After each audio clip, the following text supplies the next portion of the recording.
Vamos agora à nossa primeira entrevista e vamos falar com a médica anestesiologista Ana Paula Santos. Ela fala sobre a política estadual de cuidados paliativos. Bom dia, doutora Ana Paula. Seja bem-vinda ao Jornal da Rede Alesp. Muito bom dia, muito obrigada pelo convite. Obrigado, a senhora, por ter aceito. Doutora, foi aprovado no fim de setembro o projeto de lei 454 de 2019, que cria uma política estadual de cuidados paliativos. O que são cuidados paliativos e o que é isso exatamente na prática, doutora? Bom, na prática, cuidados paliativos é o cuidado que a medicina oferece para aqueles pacientes que têm doenças ameaçadoras da vida, né? Não precisa ser um paciente em terminalidade, isso é um detalhe muito importante. Nós temos os pacientes, óbvio, que quando eles entram, têm uma doença ameaçadora da vida, alguns, obviamente, vão evoluir para a terminalidade. Mas todo aquele paciente que tem uma doença ameaçadora da vida, seja um paciente com insuficiência, por exemplo, cardíaca, bastante avançada, seja um paciente oncológico, seja um paciente com uma demência senil já num estado mais avançado, é uma população muito grande de pessoas o atendimento da medicina curativa já não é algo que alcança. Então, os cuidados paliativos estão aí para isso. Bom dia, doutora Ana Paula. Mais uma vez, obrigado por ter aceito o convite para participar do Jornal da Rede Alesp e trazendo mais informações e notícias para o telespectador sobre os cuidados paliativos, que hoje é novo, né? Principalmente agora, como meu parceiro Fábio acabou de falar, foi aprovado o projeto de lei. Eu queria saber da senhora o seguinte, que o tratamento paliativo, ele vai além apenas de cuidados médicos, certo? E quais os profissionais também que podem fazer parte desse sistema hoje? Na verdade, o cuidado paliativo é um cuidado multiprofissional, né? Multidisciplinar, não é só um tratamento médico. É uma das áreas da medicina em que o médico sozinho ele não consegue fazer muita coisa. Então, faz parte do atendimento global do paciente e da família, porque este atendimento é um atendimento que vai além só do cuidado do paciente, a família participa do cuidado, a presença de enfermeiros, a presença de fisioterapeutas, terapeutas ocupacionais, psicólogos, assistentes sociais, farmacêuticos, nutricionistas, voluntários, pessoal de capelania hospitalar, né, que ajuda a gente a cuidar da parte espiritual do paciente, de sua família. É um atendimento que precisa de muitas pessoas e de muitas áreas para poder estar oferecendo qualidade de vida enquanto a vida nos pacientes e nas suas famílias. Agora, doutora, uma curiosidade que eu tenho. Antes de a lei ser aprovada, o que diferenciava? O que acontecia antes e que não vai mais acontecer? Ou o que passa a acontecer a partir do momento que essa lei é aprovada e é colocada em prática? Então, na verdade, assim, a gente tem aqui no Brasil, a Organização Mundial de Saúde, há alguns anos, lançou como se diz? Lançou como se fosse uma grande pesquisa sobre os países e qualidade de morte, na verdade, qualidade de como a pessoa morre nesse lugar. E o Brasil ficou super mal colocado porque a gente tinha muito pouca gente fazendo isso aqui no Brasil. A gente ainda não está numa posição fantástica, né? Mas hoje a Academia Nacional de Cuidados Paliativos, que é quem capitaneia a maior parte dos serviços de cuidados paliativos, né, onde é uma grande organização de todos aqueles que são paliativistas, não só médicos, mas de todas as áreas, se juntam para a gente disseminar esse conhecimento e essas práticas no país, já mostra que no Brasil como um todo a gente tem uma evolução bastante importante do número de serviços de cuidados paliativos, do número de profissionais, do número de profissionais formadores de novos profissionais em cuidados paliativos também. O que acontece? A gente tinha muito pouca política pública disso, então quase tudo que a gente tinha nessa área advém do setor particular, né? Dos hospitais particulares, das clínicas particulares, e muito pouca coisa junto ao SUS.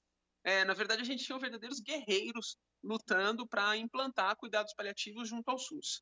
Quando você cria uma política pública de cuidados paliativos, que é o que essa lei está nos trazendo, a gente ganha um passo muito importante. A gente começa a trazer isso para a população, né?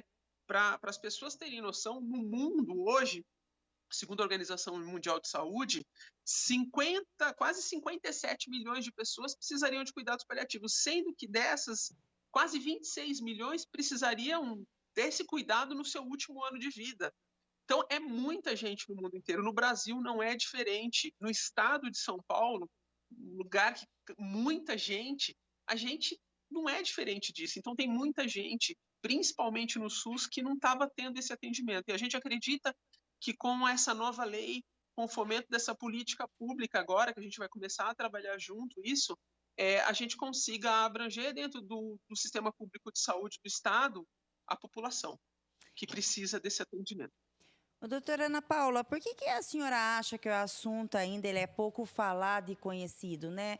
Se é uma atividade multidisciplinar, como mesmo a senhora falou, que ajuda até a prorrogar uma pessoa que ela não tem mais esperança aí de ter uma vida saudável. Qual que é a posição da senhora sobre isso? Na verdade, a gente tem até trabalhos que mostram que pacientes em cuidados paliativos até duram mais tempo porque a gente melhora a qualidade de vida deles, mesmo que a gente não vá interferir no curso natural da doença, né? Na verdade, assim, a gente tem lá na década de 60 isso começando na Inglaterra. Aqui no Brasil, nos últimos 10 anos, houve uma grande explosão dos cuidados paliativos. A população conhecia muito pouco, né? E a gente tem colegas que conseguiram disseminar isso junto à população, através de livros, através até de participações, não de médicos, mas da temática em algumas novelas. Isso fez com que a população passasse a conhecer esse tipo de atendimento. É um atendimento novo, é um atendimento que as pessoas estão se acostumando com isso. A gente tem, em relação à morte, um tabu muito grande, né?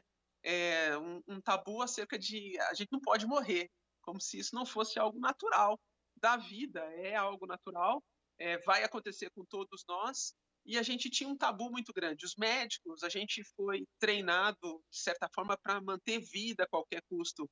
Cuidados paliativos vêm fazer com que a gente questione o que é vida, né?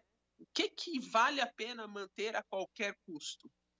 Será que eu estou dando qualidade de vida para uma pessoa que já não está respondendo nada? Se eu fico invadindo ela sem parar, pedindo exames, colocando ela em UTIs a gastos grandiosos para manutenção de alguém que já não consegue se expressar, com alguém que já não tem qualidade de vida? Então, cuidados paliativos vem questionar isso e a população passa a aprender a lidar com isso. E é muito legal porque a gente tem visto as pessoas solicitando aos seus médicos, solicitando aos seus hospitais serviços de cuidados paliativos, mas como a gente ainda não tinha essas políticas públicas aqui no estado de São Paulo, isso fazia muita diferença. E agora a gente vai começar a brigar com isso para a gente disseminar cada vez mais.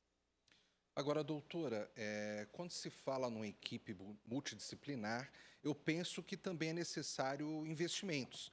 Então, apesar de ser uma lei, se não houver investimentos, não se consegue contratar e treinar pessoal, mão de obra suficiente para atender com a qualidade devida e respeitando a lei dentro do sistema público de saúde. É uma preocupação da senhora, dos profissionais da área médica, que apesar de ser lei, falte dinheiro para colocar determinadas coisas em prática quando se fala em cuidados paliativos? Sim, lógico que sim. A gente vai precisar de um apoio econômico, não tenho dúvida disso. Vai precisar da implementação e da criação dessas políticas públicas de forma que a gente consiga subvencionar esse atendimento junto à população do SUS. Isso indiscutivelmente. Não tem como fazer nada em medicina, nada na área de saúde, se a gente não implementar a parte econômica disso. Nós vamos precisar, junto agora ao governo, sentar para conversar e decidir essas coisas. É muito importante que se entenda o seguinte: cuidados paliativos, as pessoas não têm essa ideia. Ele acaba economizando bastante dentro do sistema de saúde, né? Porque tem gente, para vocês terem noção, na fase final da vida de algumas pessoas, as pessoas estão em fase ativa de morte e as pessoas continuam pedindo exames caros, como tomografia, como ressonância, vários exames de sangue. E isso Isso não há necessidade, isso só gera custo, isso só gera sofrimento, alguns desses procedimentos são dolorosos ao paciente que já está partindo, não a ele só, como a família. Então, quando a gente fala de cuidado paliativo, a gente também está falando de um controle melhor dos gastos em relação aos pacientes sem possibilidade de cura e que já estão numa fase bastante avançada, né? Não é que a gente isso é muito importante as pessoas não terem essa ideia de que quem faz cuidado paliativo, as coisas vão ser aceleradas de forma nenhuma. As pessoas vivem o tempo que elas têm que viver e a gente oferece qualidade nesse período. Mas a gente vai precisar, sim, obviamente, de criar junto ao governo o fomento para que isso seja instalado e feito de forma adequada e atendendo com qualidade a população. Doutora Ana Paula, quais os benefícios e avanços que vocês enxergam dessa área agora com a aprovação do projeto? Acredita que vai andar mais rápido e vocês vão ter mais apoio de políticas públicas ou vocês acham, ainda a senhora enxerga que ainda vai ser grandes conquistas ainda, grandes lutas para chegar até onde vocês acham que seria o correto quando se fala em cuidado paliativo? A gente vai precisar ainda lutar bastante, né? A gente tem muito trabalho pela frente. A parte educacional não se faz cuidado paliativo sem formação. Então, formar pessoas no Estado para poder atender a população de forma adequada, criar ambientes, criar equipes dentro dos hospitais de São Paulo. Hospices é uma coisa que faz muita diferença. O hospice não é um hospital, né? Hospices são locais específicos onde nós temos países fora do Brasil, com vários aqui no Brasil, nós temos alguns poucos particulares, mas são lugares que onde esses pacientes sem possibilidade de cura, eles são abarcados fugindo dessa tecnologia extremamente invasiva, quando não há necessidade mais de invadir o paciente. Então, criação desses espaços hospice, criação de equipes de cuidados paliativos dentro dos hospitais, educação de todos esses profissionais, porque é muito importante que a gente não forme só a equipe, mas o hospital como um todo precisa aprender a lidar com o paciente em cuidados paliativos, a população ao redor precisa. Então, essa política pública ela vem como dar um primeiro pontapé para um muito trabalho que nós vamos ter pela frente. Doutora, a senhora no começo da entrevista ressaltou a importância de ter uma equipe multidisciplinar, não só para cuidar do paciente, mas para cuidar também da família do paciente. Eu gostaria que a senhora falasse um pouquinho mais a respeito disso, até porque a gente sabe que quando nós temos ali um paciente, um ente querido ali internado no hospital, numa situação grave, às vezes a gente não consegue racionalizar o problema, né? A gente age com as emoções. Então, o quanto essa equipe multidisciplinar vai ser importante para dar um tratamento também melhor para quem não está internado, mas para quem está acompanhando um ente seu que está internado no hospital. É uma tristeza muito grande você perder alguém que você ama, né? Você perder a convivência que a morte vai acabar ocasionando nas pessoas que a gente ama no final da vida. O preparo dessa família para poder tomar decisões adequadas, a educação dessa família, a conversa honesta, sem tentar abarcar a família num ambiente onde ela não fique sabendo o que está acontecendo de verdade com o seu familiar, para que ela possa ter julgamento correto das suas decisões acerca de cada passo a ser tomado por aquela pessoa que ela ama tanto.